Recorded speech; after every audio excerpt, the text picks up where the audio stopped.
Hi. Welcome back to our channel. Today I tell you some MIG welding tips.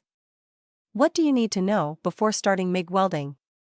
The first two functions you need to get right is the wire feed speed and voltage setting. 2. Use a two-handed grip when welding. One hand must be controlling the gun.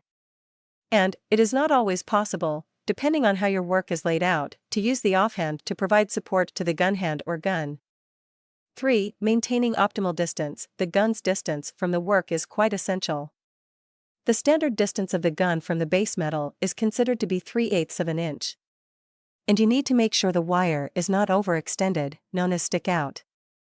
4. Getting the right MIG welding work angle. When MIG welding, look at the metal straight down from the top, then angle the gun slightly so the angle is approximately 15 degrees.